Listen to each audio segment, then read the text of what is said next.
Good morning. I'm George Latimer, Westchester County Executive. It's 11 o'clock, and this is our Facebook Live COVID conversations that we're having each day at this time to talk with people that are involved in our response to the COVID outbreak and what it's done in our society. Our guest today is Ron Tocci, who is a longtime figure here in Westchester County. He's currently head of our Veterans Agency in Westchester County. He's done a fantastic job for quite a bit of time, served in prior administration as well as in ours. And prior to that, he was a Westchester County legislator and a New York State Assemblyman, heading the Veteran Affairs Committee in the New York State Assembly. So involved in both county and statewide veteran policies. Ron, it's good to see you, and glad you could be on the interview this morning. George, first of all, I want to congratulate you and the job you're doing. I know this is a difficult time, extraordinarily, probably so surreal to you and me. But at the same time, thank you for making our Veterans Agency the priority and making sure that we're doing everything we can do to make sure that these people are treated the way they deserve to be. Well, and I know, Ron, there's no greater advocate for the veteran in Westchester County than you are, and you proved it over your life's work. So we're in this pandemic that none of us anticipated or could have seen happen. We deal with many of our veterans who are already in advanced age and have other issues before COVID ever walked into the door. What are some of the things that we're trying to do, that your agency is trying to do to help these veterans during this time of distress? Well, as I previously, you and I were discussing, the average age of our constituency of veterans that served is about 80 years old. That's World War II, which are a few left, Korea and Vietnam. So they're vulnerable to begin with. And these are people that are in our system that we've been helping by filing claims for disability pensions and so on. These are people that have widows. If they've died, we take care of the widows, dependent children, and so on and so forth. We file claims and answer questions in general about everything from mortgages to small business, asking and so on and so forth. So we are functioning and we're doing everything that we did before. It's just taking a little bit longer. And our people are working remotely from home. We have a rotation of people coming into the office and picking up faxes and mail, doing things that they can't do home remotely. But at the same time, we haven't missed a beat, and we pride ourselves in making sure that we get back to everybody same day or less than 24 hours. So we're functioning. I want everyone to understand that if any veterans are watching, if you have any concerns or problems, especially those that are suffering from PTSD or whatever, you should be able to communicate with your psychologist or whoever you're talking with. And if that not be the case, call us and we'll make provisions so you don't miss any kind of appointments, even if it's telecommunication. I understand that in New York, we've had a closure of the Legion where we file our claims. How is that impacting veterans? What do we do to offset that change in procedure? Well, we have a direct line. We're hooked up through our internet system directly to the VA. And the Legion is sporadically working. I mean, they're having the same problems we're experiencing with people that are sick or with the virus and so on. So we're not in any way handicapped from taking information, filing a claim, and making sure that people are taken care of. You know, if they need nursing homes or they need hospital assistance or home care, we do all those things. Unfortunately, one of the biggest concerns we have now is a lot of the nursing homes and even some of the hospitals are not taking patients that are in need of long-term nursing care. And we're trying to help them with their home care right now. We have people on waiting lists to get into the State Veterans Nursing Home up at Montrose and so on. So we're trying to work that out with the VA right now.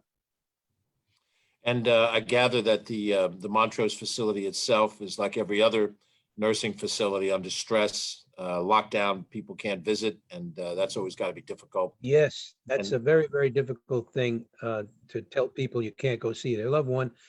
They've had a few deaths at that particular facility from the coronavirus, and that's unfortunate, but they do have an isolated ward where they're keeping people as safe as they possibly can.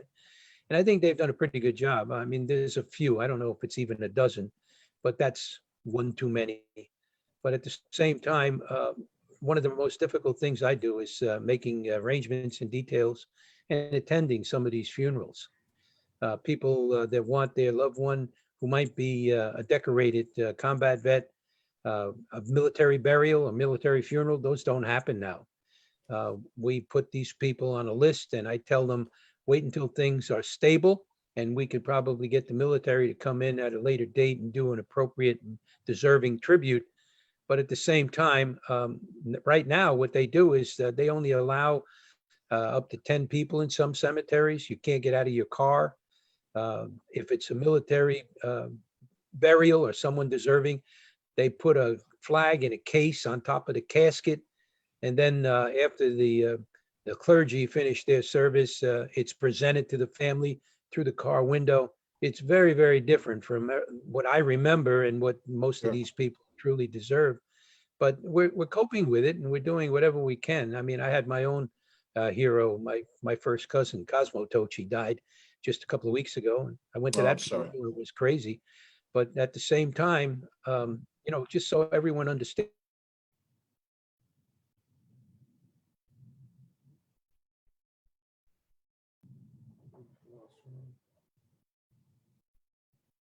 Good on my end. One more second. We may have lost Ron on the connection for the moment. I'm sure we'll get him back in a second. But one of the things that Ron was talking about that matters very greatly to us is making sure that our military veterans, when they do pass away, having served this country bravely and loyally, that they get the honors that they deserve, military honors that they deserve. And obviously, with what's happening right now at our cemeteries, it's very difficult for us to have the proper type of graveside ceremonies. So we'll have to come back and do a series of things to honor them. Ron, we have you back, Ron? Yeah, we're here. Okay, great. I was just re-emphasizing the intent to make sure that we do have graveside or after the fact remembrance memorial services for these brave men that have died and women that have died having served their country. Yeah, we've actually talked, George, about the possibility of a list of all those servicemen who died during this corona mess, and maybe down the road the county, and we were going to invite you to come and do a service in reverence to all of these people who have given service to the country and to our county, and the families could then participate in a really nice tribute to everybody. I think that's a definite. And as we look to whatever it is that we can reopen the parts of society and we get to that point where we can gather again as a larger family, we'll do exactly that, Ron. And I know that you'll come up with a proper way to give these people their honoring and so forth. I know PTSD is an issue that's come up quite a bit with our veterans, certainly our younger veterans, although it affects anybody at any age. And that's a special set of stress that now, coupled by COVID, could create some particularly difficult things for the individual and the families. What are some of the things we're doing to try to help? Yeah, all those in the system that are certified with pension disability for PTSD are still being serviced, as I said earlier. They either can go in person, and if that's not possible, which in some cases, probably in most cases, is not possible now, telecommunications. Have numbers where they can call in and they can continue to be serviced by a professional who will deal with them. Those that feel that they are suffering from PTSD that are not in the system, we ask them to give us information, and we will provide them as expeditiously as possible the possibility of getting that service based upon their eligibility for pension disability, which is service connected. Otherwise, we refer them to social services, and we have people there, psychologists and so on, that will service them. It's a very, very difficult time. And don't forget, we're required to not only take care of the veteran, but also if it's a widow or even a spouse, they're entitled to certain VA benefits. So it's an extraordinary different type of service that we provide, but we're able to do that. And we've had a few that called and we've taken care of them. So thank God we have services in our county that can supplement what we can't do right now. I know now we're just on the cusp of the beginning of the month of May. I guess this Friday, tomorrow begins May. Yeah. And May always includes with it Memorial Day, which is one of the if not the major celebration of veterans communities. Any discussions within the veterans community about what we're going to do in and around Memorial Day? I assume the parades are not going to happen, but any thoughts Yeah. about how we can honor that day? Well, obviously, the county traditionally has a big tribute and salute to our veterans Memorial Day weekend. And at Playland, we'd get anywhere from 5 to 10,000 veterans and then family members. So that's not going to happen. We've already recommended that we postpone that. Hopefully, Right. maybe something around 4th of July or whatever, we could make it an official county tribute, but we can't do that this year. And for most part, local communities are trying to figure out what they want to do to honor people in all the individual communities. And that's probably the best thing, because I still believe that social distancing is going to be still very popular at that time. So we're looking at maybe something that we might do on a small scale from the county as a tribute, with you presiding and honoring a lot of the county veterans. But it's a thank you, and hopefully by Thanksgiving we can have a real tribute and a thanks to all the veterans who served our nation. But right now, so everyone does understand, Appreciation Day traditionally, Memorial Day weekend is postponed right now. We will not be Right. at Playland. And it's not because we don't want to do it. It's because it's just impossible to coordinate and get that done safely right now. And we have the larger problem of playland as well as our beaches and our swimming pools, because there's certain things that we run in our park system that can be socially distanced. You can go to a nature center, you can go on a walking trailway, bicycling trailway. That's not an issue. Even golf, the recreation of playing golf, you're separated from the other golfers, and you can do a few extra things to get through it. But what we do at Playland is very hard to imagine how we could socially distance, how we could sanitize equipment. You're on the ride, you get off, the next group gets on the ride, sanitize it in between. It's a very difficult concept. I'm not sure, as we're sitting here at the last day of April, if Playland will open, and if so, when. If it does open this year, and we decide jointly that there's a different day to do our Veterans Memorial Service, we'll do that to try to at least maintain the tradition, if not on Memorial Day. Also, right after Memorial Day, just a couple of weeks later, we have Flag Day on June 14th, right, which is another major day that we want to honor our flag and do something along those lines as well. We had a very small little exhibit that we put together, and we circulated it around some of the public buildings of Westchester County as reference to the American flag, and to show proper respect for that. And that celebration is not as big as Veterans Day, Memorial Day, but that's another thing that you've been involved in over the years and would follow, pretty quickly after Memorial Day.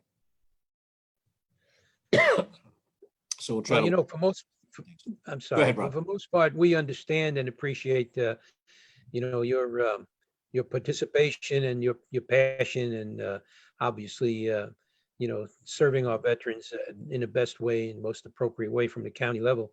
So most of the veterans really do understand. They're living with this. These are people, as you suggested earlier, they sacrificed, they served, and they understand what sacrifice and seclusion and separation is all about, maybe more so than somebody who didn't serve. So with that said, they all appreciate. I mean, I got so many nice notes from people that we serviced at these funerals, and understanding how difficult it is.